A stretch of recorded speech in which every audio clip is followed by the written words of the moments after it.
السلام عليكم، معكم براق بمقطع جديد. كيف حالكم اخوان بيبا؟ ان شاء الله طيبين، ان شاء الله كويسين، عساكم بخير ان شاء الله. فيديو اليوم فيديو شاطح شويتين لشخص صراحة مبدع اعجبني وحبيت اني ادعمه بهذا المقطع. عارف ان هذا الشيء جدا بسيط لكن هذا الشيء اللي اقدر عليه، فان شاء الله اني اكون فته ولو بشيء صغير. المهم اكيد كلكم سمعتوا او شفتوا الشخص السعودي يقلد الاصوات بأرب جوت تالنت. صراحة انا شخصيا عدت المقطع فوق ال100 مرة لو مو اكثر. ما شاء الله عليه صراحة مبدع، انا شخصيا معجب بموهبته. حبيت اني ابحث اكثر عن هذا الشخص في الانترنت. اليوم بنشوف بعض الاعمال اللي مسويها قبل لا يدخل أرب جوت تالنت. اوكي، بالنسبه للناس اللي ما شافت هذا الشخص نبذه بسيطه عنه. ودخل أرب جوت تالنت وقلد علي من لجنه التحكيم. خلينا نشوف اللقطه البسيطه مع بعض.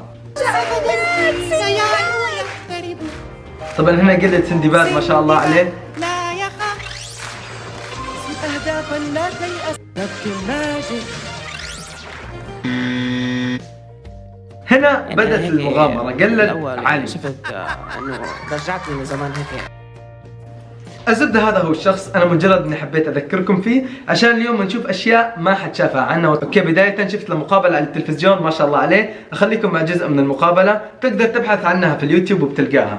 هذا هو المقطع، تقدر تبحث عنه باليوتيوب وبتلقاه، لكن مو هذا هو موضوعنا اليوم.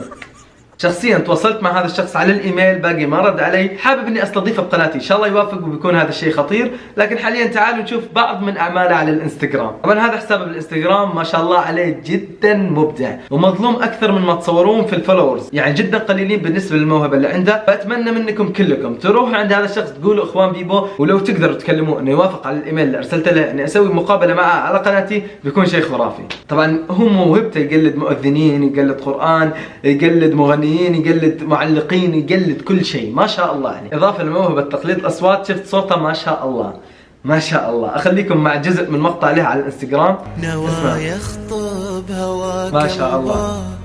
تقدم صوب ابوها وقال، تقدم صوب ابوها وقال يا عم جيتك لحد بيتك ليد بنتك، أنا تقدم على الملة بشرع الله. الله ما شاء الله عليه، والله يقشعر البدن ما شاء الله عليه. غلا فؤادي طلبتك قولها لي تم، فقير الحال فقير المال غني المبدأ خالي الهدى. كلمة إبداع ما تعبر عنك صراحة. وهذه انشودة ثانية بصوتها ما شاء الله، اسمعوها بس. صراحة شخص يستاهل. إذن صاحبنا نصيبك مع سواها تنال، نصيبك مع سواها تنال. ما هو معقول ولا مقبول أعيش الفكرة دي يا عم، بعد بنتك أنا أحلف لك علي تحرم بنات آدم.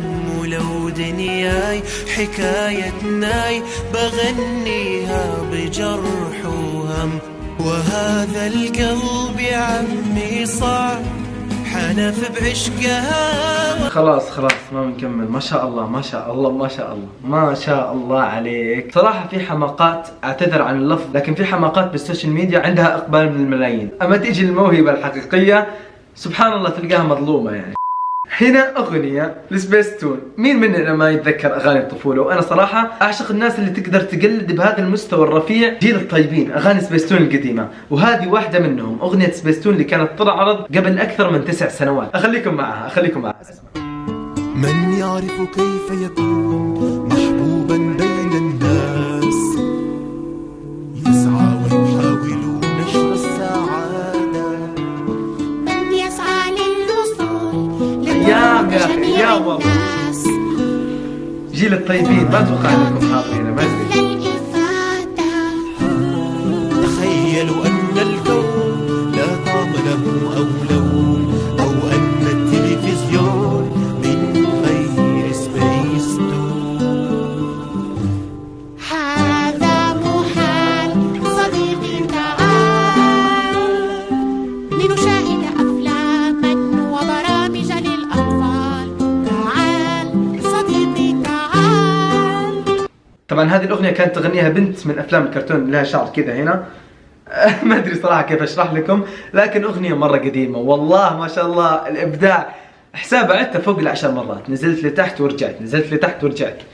وجيل الطيبين مين مننا ما يعرف اغنية انا واخي؟ هنا مقلدها بس بايفنت معين، فخلنا نشوف المقطع. ممكن الصوت ما يجي دقيق، اهم شيء نشوف مقدار التقليد قد ايش هو يعني ضابطها صح.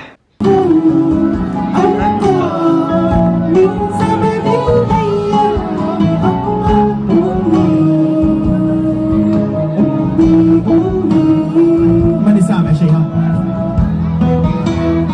صار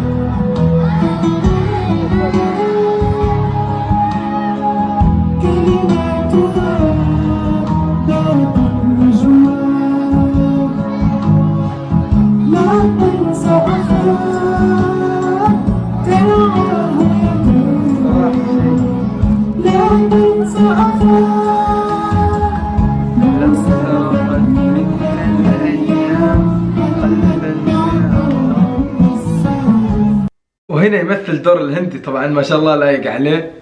يعني بس والله لساني عاجز عن الكلام قد ايش تقدر توصف انسان مبدع ومظلوم مثل هذا. حسابه في الانستغرام بتحصلونه في الديسكربشن، فاتمنى منكم كلكم انكم تدعموه. وبس والله كذا نكون وصلنا لنهايه المقطع. في نهايه المقطع لو عجبكم المقطع اعطوني لايك، اشترك بالقناه لو مو مشترك عشان تصير اخ من اخواني، تنضم لاخوان بيبو. حنا اسره عائله وليس مشتركين، انتم بالنسبه لي اخوان. كلمة مشترك ما بتسمعها عندي ابدا. انشر المقطع في كل مكان عشان توري الناس المواهب اللي تستحق فعليا انها تندعم. حساباتي بالسوشيال ميديا كلها بنفس الاسم ظاهرة امامكم على الشاشة، مستر بيبو جي، سناب شات وانستغرام وتويتر. تنوروني فيهم كلهم صراحة. صور الشاشة وضيفني سناب شات عشان تشوف يومياتي، تعطيني افكار اسوي عن اشياء جديدة مقاطع. حسابي تويتر لو انك حاب تصير صديق مقرب بالنسبة لي، اكلمك على طول وتعطيني اشياء. يعني تويتر اقدر اصيدك بسهولة عشان ما عندي اخوان كثير في تويتر. وبس مع السلامة.